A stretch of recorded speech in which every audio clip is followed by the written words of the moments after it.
Hi, welcome back to This Week in Whips with Jen. Today is September 27th or so, I believe. Guess it depends on how with it we are today. Today is a grungy, funky day for me. So, I just wanted to share with you projects I'm working on for the week. New design, upcoming design, current design. A new swap I'd like us all to participate, all those that want to participate in. I think it'll be a lot of fun. So let's get into it. First, we're going to talk about the whips. Oh, and FO. The baby blanket is done. I linked to this in my last week in whips. It is by the Crochet Crowd. And I started with a chain of 24, and then I didn't get around far enough with the colors, and that was 2 skeins of the sugar wheel from Hobby Lobby, and this I believe is some Bernat gray I had on hand. So that one is done. It's crib size, nice big blanket for a toddler. Then next up, I'm trying to stick with what will fit in my bag. If it doesn't fit in this project bag I sewed several years ago before my knitting hiatus, then I'm gonna try not to talk about those that don't fit. So whatever fits is okay. Here's another FO. I have to weave in the ends still. This was inspired by someone else's pattern, and it's called Amore, the Amore wrap. It's on their website. I'll link below. But I made 5 modifications to this, even started it pretty differently than they did, so that the 2 edges are pretty much the same. It starts out like that, like 3 pieces of a pie. And so when it ends, it's the same, 3 pieces of a pie.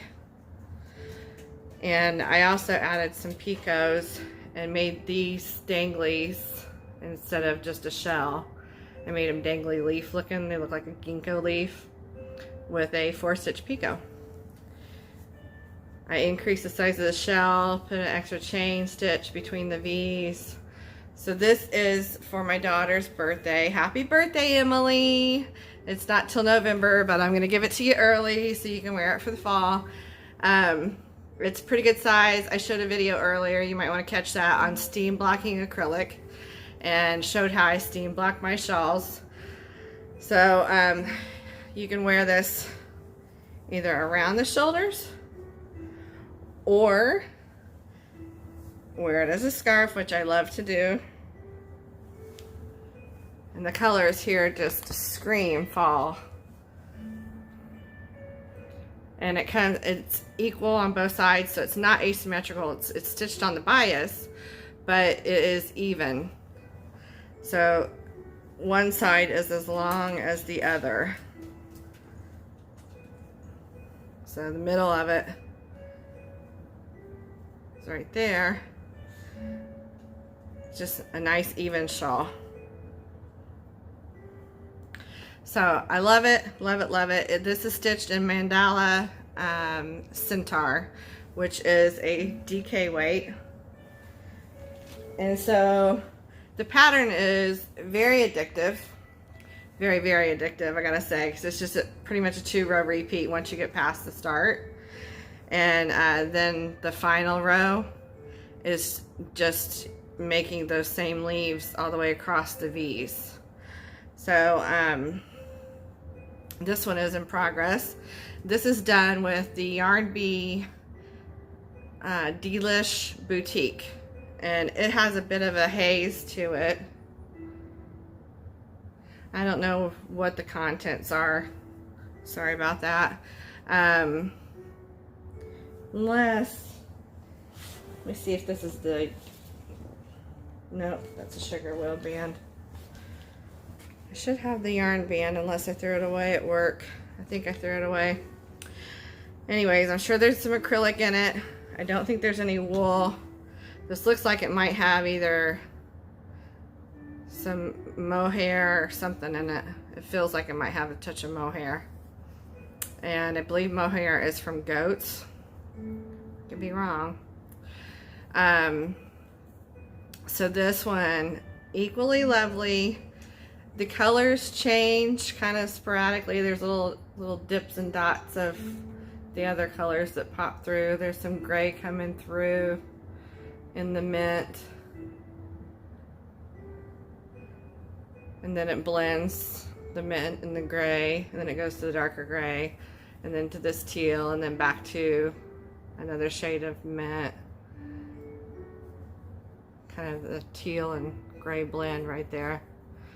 Then it gets blotchy again, and then it goes to the matte and then to the gray. Well, I stopped here because I ran into a knot, which is not great, because it starts in, it didn't put enough of the dark gray in there. Right here, I had just gotten into the dark gray when it was knotted straight to the turquoise. So I'm a little ticked off about that because it's going to make it look even stripier than it would normally at the end, but it's okay. This one's not been blocked at all. So you can see what the pattern looks like before it is blocked. Has a nice straight edge to it, so it doesn't take on that crescent shape. And it's done on the bias. That one is also DK weight. I used an eye hook for both of those shawls. Okay, let's talk about the Impossible Dreamcatcher Cardi vest. We're just calling it Impossible Dreamcatcher vest, just to shorten it. But it's going to have a drapey, flowy front. You might want to check out that playlist. I have started the playlist, although I've not started any tutorials yet, because I'm really good about, even though I have tons of whips going, I'm pretty good about only having one tutorial playlist going at a time. And so until that one's complete, till the Freebird cape scarf is done, this one won't be started for tutorials. So I plan to do one of two things, because I've seen this on another video. I just modified it. It was on a Dreamcatcher video. I just modified it because it had the number of points that I needed to pick up and do these chains in the right number to get able to use this in the center and square it out into a square. Does that make sense? So there are 16 of these chains going around. And that works out well, because then you can use one chain for a corner with 2 chains between for the sides. 2 chains, make a corner, 2 chains, make a corner. So I think that's how I worked it out last time. We'll see. But for now, this is what I'm planning to use in the center of the back of that Impossible Dreamcatcher vest. So if you haven't checked out that playlist, please check it out. It's going to be a fun and easy stitch. I've decided to keep it simple. It's going to be a very simple, either solid stitching around this with gray dazzling yarn bee yarn. It's a worsted weight. This is worsted weight. It is Fresh Haven and Ivory from Hobby Lobby. It does not take much of a skein at all, so you'll have leftover. You could use any kind of yarn you wanted that is comparable in weight. You could probably even go sport weight to a worsted weight when you start the rest of it. So try to use something you have on hand. If you got some white or ivory, and just go for it. You just don't want to get too thick. I wouldn't use anything over a worsted weight, because you'll end up with it being huge and it possibly falling over your butt. I don't know if that's what you're looking for, if you want this hanging over your butt, but I didn't want it too large. So this is also another design that I plan to hang some feathers from with some jewelry clips, so they can be taken off if you want. You can use them somewhere else on the vest, maybe to hold it together. So enough about that one. This is very easy to stitch. Basically a doily. I'm sure that YouTube creator got it from somewhere else, but we'll just see. I've messaged them and trying to find out if they mind if I just insert their video into my playlist, take the lazy road, and she would be able to get some more subscribers like she needs anymore. She's got like 300,000 some subscribers. I'm the one that needs the help. But, you know, if it's out there, why reinvent the wheel? So, and I don't want to teach it as if it's my original idea. I'm just using it as a component, as a design element. For those that haven't seen, these are the yarns that I'll be putting with it. These are all Yarn Bedazzling. So, and that is a slow color changing yarn that's kind of plied to have different shades and has glitter in it. Very girly. Okay, what's up next? The shawls I just showed you before that. I would like to start a shawl crawl. So if you're a YouTube creator or you're willing to do a video, you have to be able to do a video and post it to your YouTube. Everybody has a channel if you're on here. It's just whether or not you have content. So you'll need to add some content if you don't have content to participate in this. But I would like to do a shawl crawl. And what we would do is I plan to do a tutorial once I get the okay from the designer that did the original. Mine's not really, it's diverted from her so much, you know, but it's still, I used her method of construction basically. So there's no copyright infringement. I just wanted to do due diligence to give credit where credit's due, and I will link back to her site in the description box, but you won't need it because mine is different and I can't read you her directions and it looked like mine. So I plan to do a tutorial for it. So what will happen if you sign up for the shawl crawl, we'll make it hashtag shawl crawl, friendship shawl crawl or something like that. And you'll need to post that in the title of your video. So I'll start it, I'll do the tutorial, I'll make my friend one, and I'll send it on. And then they will make one for whoever they're making one for, and they'll show it and send it on. They'll show the one that I give them, and they'll send theirs on. So when you get your shawl, you're gonna do a video and show it, and you're gonna link to my tutorial in your description box and mention the link. So that way everybody's got something to go by. It won't be a long video. It's that basically once you get past the start, the first row or two, everything's the same. It's a 2-row repeat, and it's very, very simple and very, very addictive to follow. Like, as soon as I got that one done, I immediately started the next one. I couldn't hardly put them down. I did that first one in the mandala in like a day. So you really can do it fast, and it grows if you steam block the acrylic. You can watch my steam blocking video and see how I did it. I steam blocked the first one today.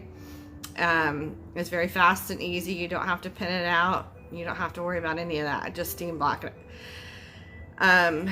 So they make great gifts, and I just feel like it would be a nice thing to have more community activities and sharing and promoting each other's channels. So if you want in on that, please email me. I'm going to put my email in the description box below, and just title it, your subject, shawl crawl, and with your channel name, your name. You might include colors you like, although I feel like whoever gets pulled, I'm going to draw names, and whoever's name I pull out, that's who you get. And I'll let you know who you're making yours for, and you should be able to look at their videos and give them some watch time and see what kind of colors they like, and think of that person when you choose your colorway. So it doesn't have to be expensive yarn. If someone's allergic to wool, you need to let me know so that I can let your maker know. Other than that, I can't think of anything else. I mean, you can use your own crochet hook. It doesn't have to be a standard size or anything. I'll have a suggestion in the tutorial video of how many row repeats to do before starting your border. That's about it for that. So email me. Again, my name's Jen, not Julie. A lot of people call me Julie. It's okay. You can call me whatever you want, but email me and let me know if you're interested in that. Next up, I want to talk about the Freebird cape scarf. I'm sitting on my pockets. I keep falling. Fall cometh. We are in fall now. Started September 21st.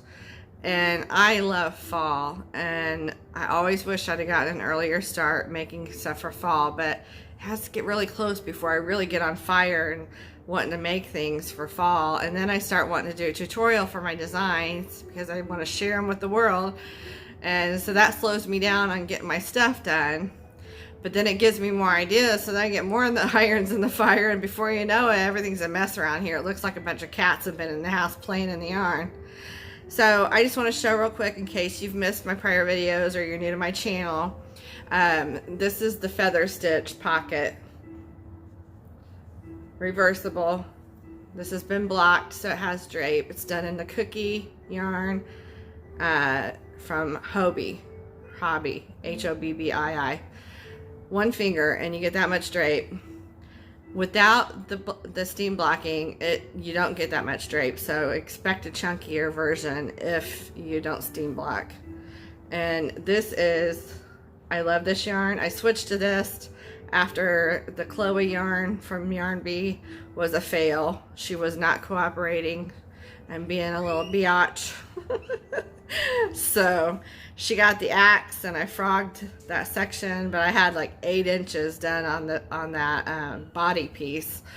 So I worked last night to get that undone. It kept tangling and catching when I was frogging, but I got her the heck out of there. So this has been steam blocked too, and you can start this project just by starting my playlist for the Freebirds cape scarf. Very easy garment. You can pretty much do it in any stitches you want, and in the description boxes below you should be able to find my Instagram link to the schematic that you can print off. It's not nice and neat, it's hand drawn. So and watch my other videos in that tutorial playlist, at least a good portion of them, before you start yours, because you'll avoid some of the problems I've come across.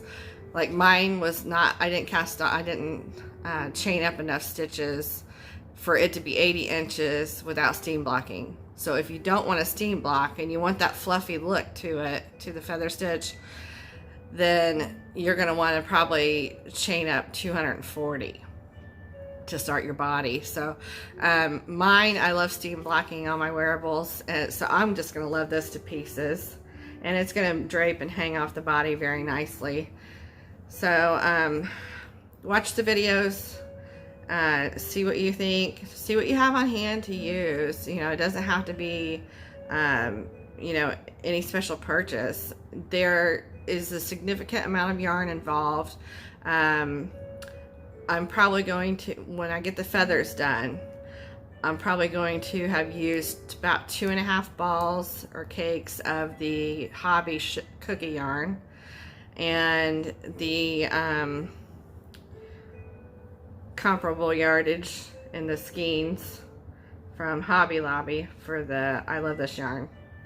So and I would be careful to use similar yarn. The ply, I found out, does not matter so much as the content of the yarn. So I would avoid mixing wool with acrylic just because of that factor. You're not going to get the same drape with wool if you're going to steam block. So just be aware. And I also recommend that you block your pieces, whether you steam block or block them regularly, but block your pockets after doing those before moving on with your project. That way, if you notice any issues with this doesn't look big enough, you know, whatever, then you're going to know before you get into the big body portion of it, because it's so long. It's like half of a king size bed. No, maybe queen size. All right, so last thing I want to show you, I am going to lounge out for the rest of the day and stitch this tan section up for the Trinity stitch on the Freebird. But I wanted to show you my hoodie. I don't think I've ever worn it on here. Tell you what, I don't think I'm ever going to buy another black one. Maybe a heather gray hoodie. This is clean, but there's just so much stuff that sticks to it. It's always got hairs on it. Fiber. Oh, the fibers are really bad, especially with the single ply yarns I work with so much. But it says I've plenty money in the bank. Oh, in savings. It's just in the form of yarn, and it's stashed all over my house. When I bought this, that wasn't so much true because it was confined to just this one room. But ever since the Hobby Lobby hauls, I've had to build cabinets, I've had to rearrange everything, and it's worked out great, but this is true. I will talk to you guys later. Oh, by the way, sorry, next weekend, we'll be gone on vacation. A much needed vacation. We did not get a honeymoon when we got married because of finances, and we just need this little retreat of time alone together, so, and off of work. So we're going to Southport, North Carolina, where the Safe Haven movie was filmed. That's what I named my Safe Haven pocket wrap after. And I'm planning to take all of my crocheted items, wearables, with me and do a photo shoot one day. A little bit on the beach, maybe some in a park, shawls hanging on the trees. It's just going to be a nice, I'm going to put together a nice slideshow of all my projects and then link to all my playlists in a description box. So that'll be something fun for us to do together. At least it's fun for me. I don't know if it's going to be fun for Abby. As supportive as he is, he's, you know, not that great at taking my picture. He gets too far away, so you can't see the project details so much. So we will be gone, and I will probably not be doing this Week in Whips episode next Sunday. I'm shooting for doing this every Sunday. So next Sunday I will miss you guys, but I probably won't be doing any YouTube videos other than maybe the slideshow if I get it done. Hope you guys have a great week, and I'll probably have another video uploaded either Tuesday evening or Wednesday. I really want to get the Safe Haven wrap done so I can take it and photograph it as well. And I wish I could get the Dreamcatcher Cardi vest done, because that one really speaks to my heart, but it just won't be able to be included in that photo shoot because I don't have time to do all the tutorials for that and finish the current tutorial playlist. So I will talk to you guys later. Have a nice week. Bye.